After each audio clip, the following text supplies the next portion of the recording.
power thing. You get to look at it, grade it, and then you move on to the fans got to eat it till next week. So, but we get to move on to the next one.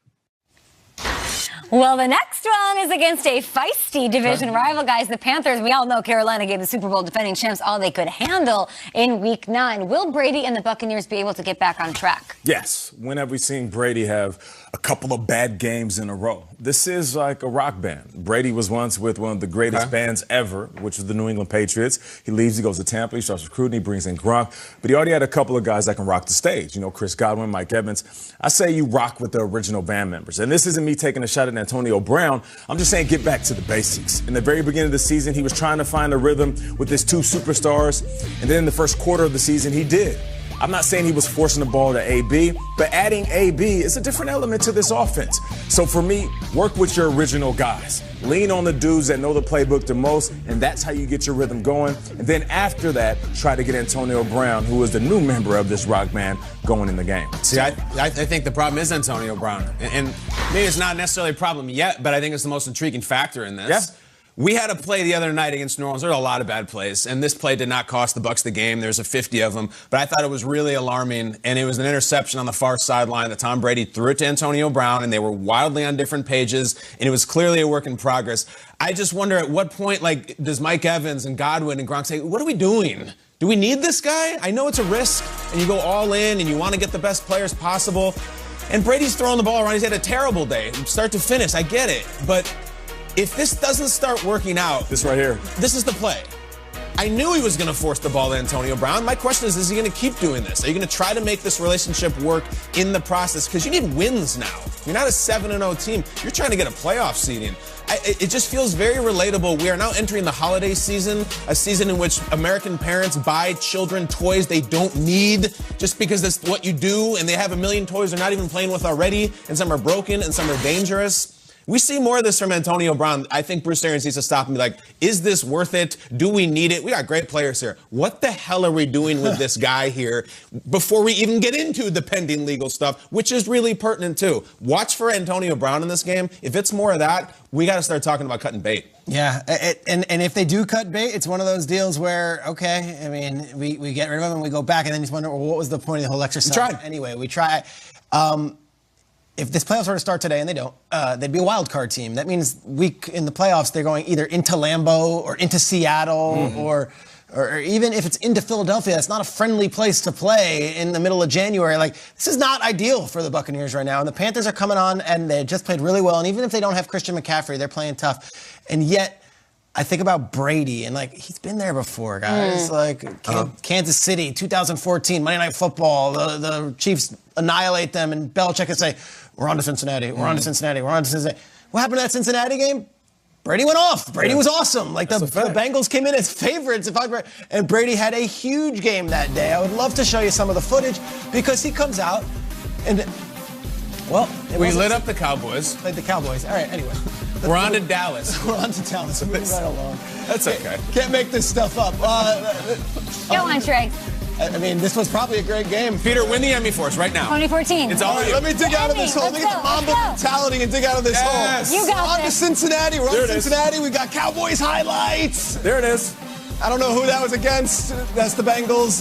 This one here, 23 of 35. He had a great game. And, like, he's like, just follow me. I'll get us there. Remember Kobe tore his Achilles and he got up and still shot the free throws? He shot the free throw. That's you right now, baby. That's Mamba mentality. That's me right now in this segment, digging us out of this hole. That's you, baby. But, yeah, no, I think that Brady's been there, done that. Like, if there's any quarterback who's going to just look at that Saints game and be like, we got to turn the page, he's done it. He's done it a million times. So I think Brady's going to be all right. They did beat the Panthers when they had Christian McCaffrey out there back in week 2, 31-17 handedly. I ask you, Schrags, like, what is this Tampa? Like, are they just hot and cold? Is that what they are? Because they have these weird losses. What happened to the Saints? And then I looked at what they did. I mean, the last time they stumbled, we saw them follow up another weird loss, a weird loss to the Bears, and they took care of business against the Packers. So is this just what they are, a hot and cold team? I don't know yet. I don't think we know. I mean, it's week 10. Kyle, I would ask you because they add all these pieces. I don't think they're a team. There's no core. There's no, like... Okay. I think they have a bunch of great players. Let's throw Fournette into it. Let's throw Gronk into it. But I don't. When the push comes to shove and they're in the middle of a tough game, they don't have that knuckle down. All right, let's take a deep breath factor, and it shows palpably. We fall in love with them against the Packers. oh, they're going to win the Super Bowl, they're amazing. Next week, completely fall apart. And that's what happens when you put together a bunch of toys and say it's a team. Isn't that why they brought in Gronk? To help with that? Wasn't that what we charged with him? So what happened there? Isn't that part of why they brought Gronk chemistry. Yeah, but he like, talked to the guys, get everybody to be a core and be a thing. Like, wasn't that what we were expecting from Gronk? No doubt about it. But like I said before, we have to remind ourselves that we're at the midway point. And if we're having this conversation week 17, it's a whole different, this whole is different important. topic. It's not. And to Schrager's point, if you have time to fix it, then we're not going to look at Tom Brady and assume he won't fix it. He's one of the greatest competitors we've ever seen. Forget about football and all the sports. You don't think he's going to challenge his guys this week? You don't think he's going to challenge his coach this week? You don't think he's going to look in the mirror and challenge himself this week? And I'm just speaking from the perspective of a player. Yeah. Like at week 9, if I'm looking at my record, I'm looking at how good we are, the talent we have on paper, I'm not walking into the facility panicking. I'm looking at each other, and I'm having to come to Jesus moment, though. I'm telling the coach, hey, let me get the team meeting today. I'm going to need the coaches to sit this one out. I'll meet you guys on the field. Who's that, though, on that team? Is that Brady? Is Mike Evans that type of guy? I just don't know. That's a good point, and I do think it's Brady. And you know what? I'm not sure if it's going to land because Brady just got there. But if Brady wants to win a Super Bowl. And you have it now, or you had it after you almost lost to the Giants, or do you have it when you got beaten by the Bears? When are they looking in the mirror? Aren't they doing that every week? You have it as many times as you need to. And that's reality. And sometimes those end with, all right, man, I love you. Let's high five and have a good practice. Other times, guys are almost fighting in those meetings. They are hot. You know what? With the way that they're playing, there's a couple guys that need to be pushing and shoving because they sure wasn't pushing and shoving on the field. Well said at GMFB with your thoughts. Let's bring in the rap sheet, Ian Rappaport. Right now, Ian, the Steelers put 4 players on the reserve COVID-19 list yesterday, including Ben Roethlisberger. What are the chances Ben Bengals? I would describe it as a very good chance that Ben Roethlisberger is on the field Sunday against the Bengals.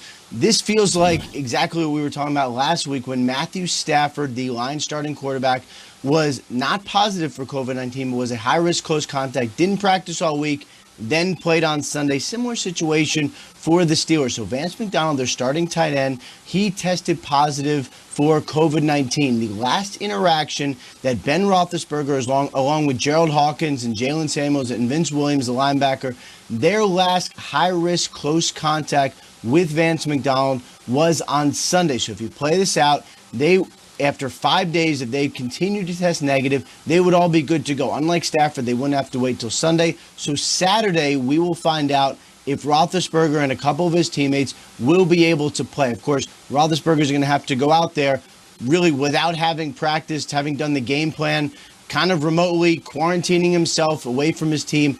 It is challenging.